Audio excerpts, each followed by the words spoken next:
आज से करीब 1 साल पहले मेरे पास एक फ़ोन आया।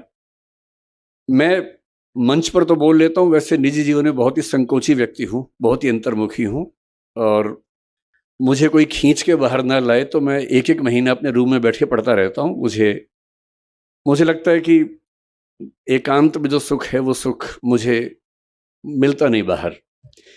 तो मैं पार्टियों में जाने वाला व्यक्ति नहीं हूँ।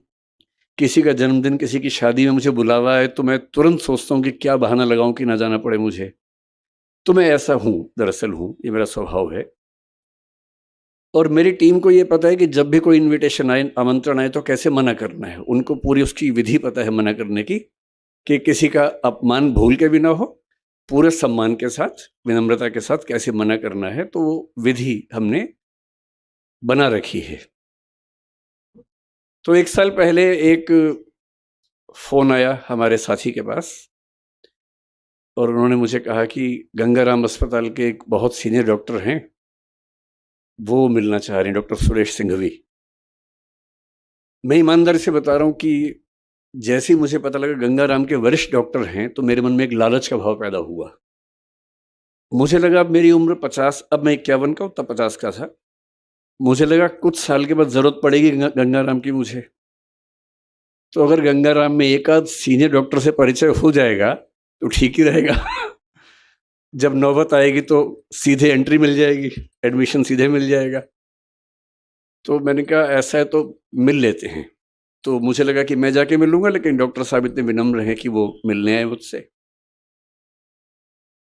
तो मैं स्पष्ट रूप से कह रहा हूँ, मेरे मन में एक ही लालच था कि वो आएँगे और मैं इतनी नेटवर्किंग कर लूँगा कि बुढ़ापे में दिक्कत आए तो मेरा इलाज ठीक से हो जाए। बाकी ज़रूरतें मुझे पड़ती नहीं है, एक ही ज़रूरत लगती है, कभी डॉक्टर की ज़रूरत पड़ेगी तो रास्ता निकल जाएगा। खैर वो आए और जो मैंने सोचा था चीज़ उससे एकदम अलग थी। आधे घंटे की बातचीत में वो प्रसंग खत्म ही हो गया कि मेरी ज़रूरत क्या है। जब उन्होंने बताया इस पूरे कार्यक्रम के बारे में, बताया कि सरदार पटेल जिस आश्रम में सरदार बने थे, उस आश्रम में एक संगोष्ठी होने वाली है, उससे मुरारी बापू रहने वाले हैं। और जब सारा वर्णन किया, निरंजना जी का बताया कि कैसे उनके पिता जुड़े थे पटेल जी से, वो खुद भी बचपन में जुड़ी रहीं। तो मेरे मन में लालच बहुत बढ़ गया। अब वो लालच खत्म हो गया डॉक्टर वाला, अब दूसरा लालच बढ़ गया। क्योंकि मुझे सबसे ज़्यादा सुख मिलता है ऐसे स्थानों पर जाकर जहाँ कोई महान व्यक्ति अपना समय गुज़ार के गया हो। जैसे मैं आज से कुछ साल पहले करमसद गया था जहाँ सरदार पटेल का जन्म हुआ था। उस घर में 1-2 घंटे रहा। छत से लेकर ज़मीन तक सारा एक-एक कमरा देखा वहाँ पर। साबरमती आश्रम भी गया था, दांडी भी गया था, गुजरात आया तो लोथल भी गया, सब जगह गया। बारडोली मुझसे छूट गया था। शायद नियति थी, जानबूझ के छुड़वाया होगा नियति ने। तो जब मुझे पता लगा कि बारडोली के या बारडोली के आश्रम में जाके वहीं उसी घर में रहने का मौका मिलेगा या बैठने का मौका मिलेगा जहाँ सरदार पटेल रहते थे, जहाँ महात्मा गांधी भी आते थे, तो मुझे लगा इससे बड़ी उपलब्धि क्या हो सकती है। बोलना तो ठीक है, मैं अध्यापक हूँ, बोल ही देता हूँ, तो मैंने कहा ठीक है मैं आऊँगा, लेकिन इससे मेरा लाभ ज़्यादा है, आपका लाभ कम है। और जब से आज मैं सुबह से आया हूँ, मैं कल रात को सूरत आ गया था, आज सुबह यहाँ आया और जब से आया हूँ तो वो मेरा भाव बढ़ता ही जा रहा है। ऐसा लग रहा है कि बड़े शहरों की चकाचौंध में हम लोग बहुत कुछ छोड़ देते हैं, जो ऐसी जगह पे आके समझ में आता है कि जीवन का असली मतलब क्या होता है। तो पश्चिम में एक प्रसिद्ध दार्शनिक हुए थे। मुझे सुरेश जी ने कहा कि 1.5 घंटा मुझे बोलना है, तो मैं बड़ा फुर्सत के मूड में हूँ। अगर आप लोग लगे कि कम बोल रहे हैं तो आप इशारा कर दीजिएगा, मैं चुप हो जाऊँगा बीच में ही। नहीं तो मैं तो ज़्यादा बोलने का अभ्यस्त हूँ ही, कम बोलना मुश्किल लगता है मुझे। तो आज जब मैं आया तो यहाँ मुझे सरदार पटेल पर बोलना है, मैं उन पर आऊँगा थोड़ी देर के बाद। पहले मैं आज का अनुभव डिस्कस करना चाह रहा हूँ। तो जैसे ही कार आश्रम के अंदर घुसी, तो जिसको बोलते हैं आजकल मनोविज्ञान के बच्चे की वाइब्स आती हैं, जो जेन ज़ी है, आज की जनरेशन है उसकी भाषा में वाइब्स आती है। हमारी भाषा में एक वातावरण होता है हर जगह का, उस वातावरण का अपना मूल्य होता है और वातावरण ऐसे नहीं बनता। बहुत सारे अच्छे लोग जब एक साथ रहेंगे तो वहाँ माहौल बनता है, उसको हम वातावरण कहें, वाइब्स कहें, वाइब्रेशंस कहें, जो भी कहें, वो हर किसी को समझ में आता है।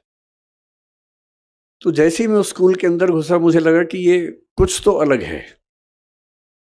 पहले मुझे लगा कि क्योंकि मैं दिल्ली से आया हूँ और दिल्ली में दीपावली के 1-2 महीने बाद तक जो मौसम रहता है, आपको पता है कि पॉल्यूशन बहुत ज़्यादा वहाँ पर होता है, सांस लेना अपने आप में एक चैलेंज होता है वहाँ पर।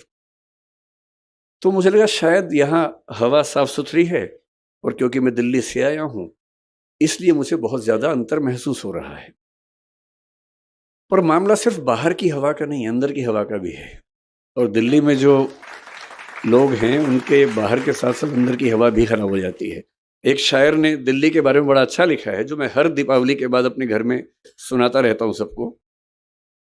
चेहरे पे सारे शहर के गर्द और मलाल है। गर्द का मतलब है धूल, मिट्टी, और मलाल मतलब दुख, पीड़ा, वेदना, बेचैनी, परेशानी। तो चेहरे पे सारे शहर के गर्द और मलाल है, दुख है और धूल मिट्टी है। कितना सुंदर कहा। चेहरे पे सारे शहर के गर्दो मलाल है, जो दिल का हाल है वही दिल्ली का हाल है। तो पूरी की पूरी दिल्ली, ये गर्द जो है, धूल मिट्टी, तो दीपावली के बाद 2 महीने होती है, लेकिन जो अंदर की धूल मिट्टी है साल भर रहती है। और मैं थोड़ा पढ़ लिख गया हूँ, ज्ञान की बातें कर लेता हूँ, लेकिन धूल मिट्टी तो मेरे अंदर भी उतनी ही है जितनी बाकी लोगों में होती है। यहाँ के एक अलग ही सुकून महसूस हुआ। उन बच्चों के चेहरे पर जो भाव थे, फिर मैंने स्कूल देखा ध्यान से। मैं इतने साल से 26 साल से काम कर रहा हूँ, भारत सरकार में काम किया, अपनी एक कंपनी चलाता हूँ जिसमें करीब 2-2,500 लोग काम करते हैं मेरे साथ में।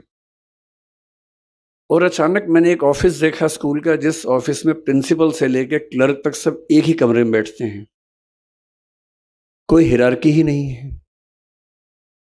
और मुझे लगा कि मेरी सारी किताबें जो हिरार्की सिस्टम से प्रशासन कैसे चलता है, वो अचानक बेकार साबित हुई। बिना सोपान क्रम के कोई व्यवस्था चल सकती है, हम तो नहीं सोचते थे, पर यहाँ चल रही है। फिर मैंने देखा कि स्कूल के बच्चे, उन सब की एक-एक अलमारी है, उसी में उनको अपना सामान रखना है, किताबें रखनी हैं, कपड़े रखने हैं। सबने बड़ा सहेज के रखे हुए हैं। मुझे अपने बच्चे याद आए। कमरा तो उनके पास भी है, पर वो इतना साफ तो कभी नहीं होता जब तक कोई थर्ड पार्टी आके साफ ना करे उसको। या तो मम्मी साफ करे, पापा साफ करे, या कोई और साफ करे। इतना करीने से कैसे बच्चे रह सकते हैं? और किसी की अलमारी पर कोई ताला भी नहीं है। तो मैंने पूछा कि ताला नहीं होने की वजह, तो बताया गया कि हम चाहते हैं कि बच्चे खुद ही सीखें कि अगर हम किसी की चोरी करेंगे तो कोई हमारी भी तो करेगा, और चोरी नहीं करनी है, ये स्वभाव का हिस्सा बन जाए। ये इसकी ट्रेनिंग है, इसका प्रशिक्षण है। बच्चे अपना खाना भी खुद बना रहे हैं, बर्तन भी खुद धो रहे हैं। 10वीं के बच्चे दिल्ली में ये कह के आतंक मचाए रखते हैं कि मेरा 10वीं का एग्जाम है, तो ना मैं खाना तो खैर बनाने का सवाल ही पैदा नहीं होता है, बर्तन धोने का तो मसला ही नहीं है उनके सामने। उनसे तो आप ये भी कहें कि 1 गिलास पानी ला के दो, तो 10वीं का एग्जाम बीच में आ जाता है। तो ये बच्चे 10वीं का एग्जाम भी दे रहे हैं, खाना बना रहे हैं, बर्तन धो रहे हैं, अपना सब कुछ कर रहे हैं। स्वावलंबन जो महात्मा गांधी कहा करते थे, उसका जीता जागता उदाहरण।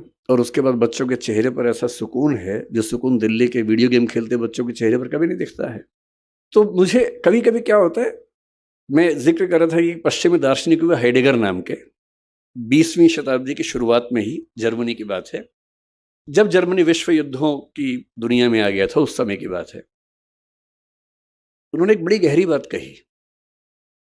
उन्होंने कहा कि हम लोग जिंदगी जीते रहते हैं, किसी से लड़ते हैं, किसी से प्यार करते हैं, फिर झगड़ा करते हैं, लड़ते हैं, सफल होते हैं, किसी को हराते हैं, किसी से हारते हैं, हारते हैं तो नफरत पाल लेते हैं, हराते हैं तो ये भाव मन में आता है कि मैंने हरा दिया, मैं विजेता हूं। इसी सब तिकड़म भरे अनुभवों को हम मिला के एक शब्द बोलते हैं जिंदगी, लाइफ। लेकिन कभी कभी ऐसा होता है जिंदगी में कि अचानक कोई इंसिडेंट होता है। वो इंसिडेंट क्या होता है, जैसे मान लीजिए कि मैं और मेरा दोस्त सड़क पे जा रहे हैं, अचानक एक ट्रक की कार ब्रेक फेल हुई, उसे टक्कर मारी और मेरे साथ जो मेरा दोस्त था उसकी मौत हो गई और मैं बच गया। अब जो मुझे एहसास होगा, उस एहसास का मतलब है नथिंगनेस, शून्यता।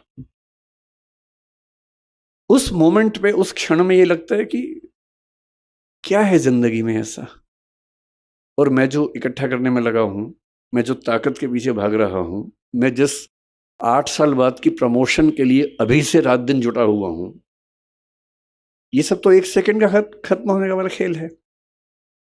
जिस जिंदगी का 1 सेकंड बाद का अता पता नहीं है, भरोसा नहीं है, कल सुबह मैं उठूंगा भी या नहीं ये भी नहीं पता है, और मैं ऐसी जिंदगी जी रहा हूं जो 10 साल बाद मैं ये बन जाऊंगा, 18 साल बाद मेरी प्रमोशन ये होगी, मैं सेक्रेटरी बन जाऊंगा या मैं हाई कोर्ट के जज बन जाऊंगा। इस अनुभव में जो लोग थोड़े ज्यादा सेंसिटिव हैं, संवेदनशील हैं, वो इस अनुभव को झेल नहीं पाते, और उनके लिए इसी बिंदु पर टर्निंग पॉइंट आता है और वो जीवन का रास्ता मोड़ लेते हैं कि जब जीवन में कुछ भरोसा नहीं तो मैं इन निरर्थक चीजों के पीछे क्यों भागता रहूं, क्यों ना मैं किसी ऐसी सार्थक चीज की तलाश करूं जो अंततः मुझे सुकून देती हो। और हम जीवन क्यों जीते हैं? मैं दर्शन विषय का विद्यार्थी हूं, पढ़ाता भी हूं। भारत के, दुनिया के सब दार्शनिकों को पढ़ाने की प्रक्रिया में मैंने पाया कि अंततः सभी के मन में एक ही बात है, अलग अलग शब्दों से कहते हैं, और वो ये है कि जीवन का अंत इसी बात पे है कि मुझे सुकून मिले, मुझे आनंद मिले, मुझे सुख मिले।